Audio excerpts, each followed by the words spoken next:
What happens when no isn't enough? When the thing that you knew as law all your life, the one word you knew you could say that could make all the bad things go away. What happens when you find out that that's a lie? So I was 16 at the time. I was a virgin and I had just gone back together with my ex. The first time I had talked about sex with her, obviously like any 16-year-old virgin, I was ecstatic. And you know, my ex, she was a pretty sweet girl, but you know, she had more sexual experience than me. She was older by a few months and obviously, you know, I trusted her. At the time, I had already planned and even tried to kill myself. You know, my depression, from my perspective, and you know, that's looking back and sort of seeing some signs and stuff like that. My depression really started to pop up whenever my grandma died, around when I was eight or nine, and just sort of increased, you know, different things with my dad being an alcoholic most of my life, and you know, other family dying or doing stuff. Like I had two cousins that, you know, overdosed and tried hanging themselves, and one of them succeeded. And then I had a friend in school, you know, a long time ago, who we were in 4th, 5th grade, and he had drowned in a pool over the summer. And you know, just a lot of this really anchored to everything. So with that, I ended up being taken advantage of. All I really wanted was just to be happy. You know, again, I was only 16 at the time, and all I really wanted was to be happy. And so she ended up taking advantage of the situation and, you know, doing things like she would use "I don't love her" or that she wasn't important enough to me as excuses, and that would, you know, make me do it because, you know, I thought I loved her, and you know, I thought that was the key to everything, the key to success. But it wasn't, and she ended up hurting me a lot, and it started, you know, with words, and it ended up turning into actions. And that was when it started to happen. And it kept happening, and eventually she started resorting to physically hitting me, which was another way for her to force me into stuff. I specifically remember a couple different times where, you know, she was wanting to do some stuff and I was saying no, and I remember her kicking and stomping on my feet and basically pushing me up against the bed until I had fallen over. And I had started sort of getting into this mode where when that would happen, you know, physically I was there and that was happening, but mentally I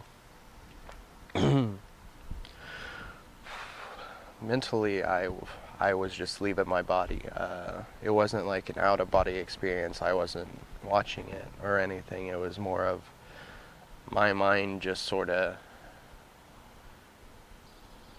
went somewhere else. And within a span of 6 to 8 months, I had went from, you know, before we were dating, I was out of therapy. I was stopping my pill problems. You know, I was working on being happy. And then almost a year later, you know, my parents put me back in therapy and even a psychiatrist. I had been put on antidepressants for the first time in my life, which eventually led to me eventually abusing those and getting back to abusing pills. My depression was pretty much the closest it had been to spiraling out of control again, and with stuff like losing the baby, the abuse and all this stuff, I was just losing it. And I didn't even mention the baby yet. About 3 months into our relationship, she had both convinced herself and me that she wanted a baby, and she was ready for a baby.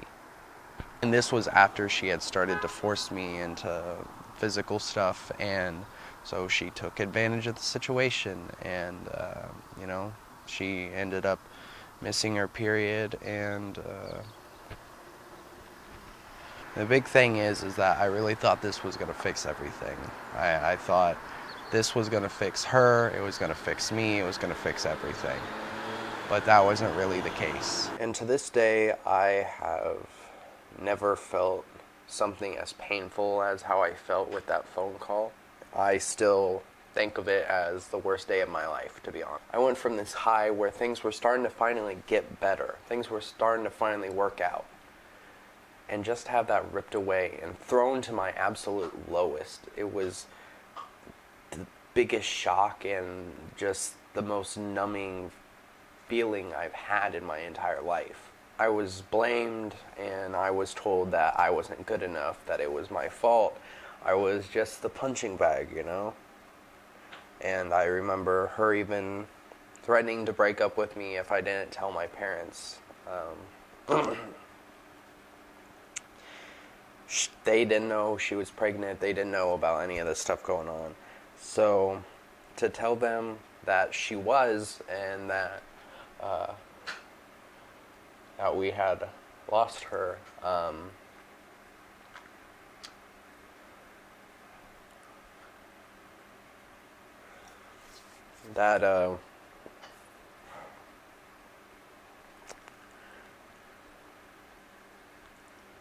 I have their looks, like, firmly implanted in my brain. And, you know, that wasn't even the worst bit, you know, believe it or not. I think it was probably, I don't know, like 6 months later, something like that. And my ex ended up telling me that she wasn't even real. And that it was a ploy to get me to stay because she knew I was gonna leave. And I left. Finally, after about 11 months and 3 weeks, I believe it was, I finally left. I had had enough. I couldn't take it anymore. All I really wanted was to be happy. And I just wasn't being happy. I was continuously falling down this pit that I didn't want to go back down. And I felt like myself again, you know. I was doing charity work. I was playing video games. I was hanging out with friends, you know. I was doing all the things that I felt really made me who I am most of my life. And I hadn't been able to do a lot of that when I was with her, and so I was doing that again, and I was feeling so good. But this story doesn't really have a happy ending. Probably about a month later, I was driving to work, and I literally had just pulled into the parking lot, and my phone started ringing. You know, I look down, and I see it's her mom, and pick up the phone.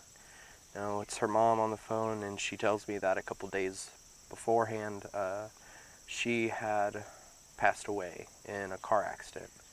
I remember the first time she had forced me into sleeping with her. We were in a room at her old house, and with who I was at that point, I was really trying to be the best kid that I could be, and I was trying to turn my life around.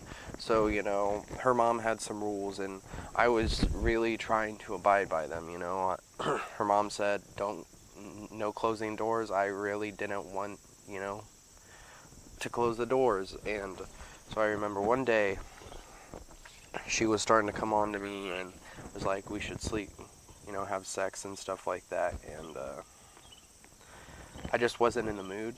I just didn't really want to. And again, you know, her mom had said something, you know, the door's closed, and, you know, she had already, like, knocked and tried to get in once and whatever. And I was just really uncomfortable with the situation in general. And I remember her, like, she had this big wardrobe type thing. And I remember her moving it in front of the door. And I was just telling her no. I was telling her, no, I don't want to do this. I don't want to do this. And I just remember her just forcing herself on me. And I just really wanted it to be over. To this day, I really struggle to look in the mirror at myself and be happy with it, or take my clothes off even by myself, let alone in front of someone else.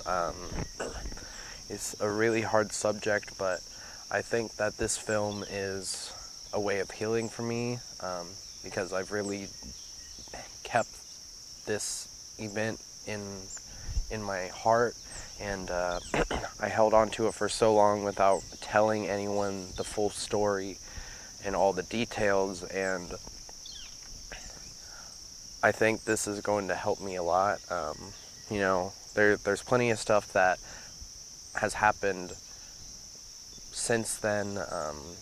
You know, there's a lot of things that I have problems with myself, and you know, I'm working on those things, and I'm working on those, you know, kinks I have in there. But I think that this film is really going to fully let me heal for the first time from this event, and hopefully if there's any of you who have went through something similar, hopefully this film helps you guys too. So this is absolutely the hardest film I have had to make, just because I have, you know, never really told anyone the full details of this entire situation, you know.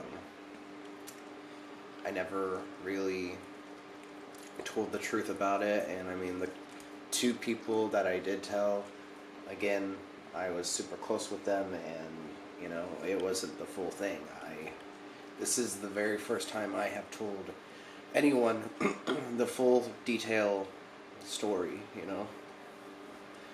And a big thing for me is, on this channel, I want to make videos and films that matter, you know. I really, you know, that's something that even goes back, you know, my last day in my first film. I made that because I wanted to connect with people like me that struggled with suicide and depression and addiction and all this stuff. And so with my films, that's really what I want to focus on, and with this channel in general, that's what I want to focus on. Is I want to focus on making movies that matter and trying to make a change in this world. And with that said, to any of my people who have went through something similar, regardless if you're male or female, I am going to be putting a bunch of information and places you can possibly get help down below in the description.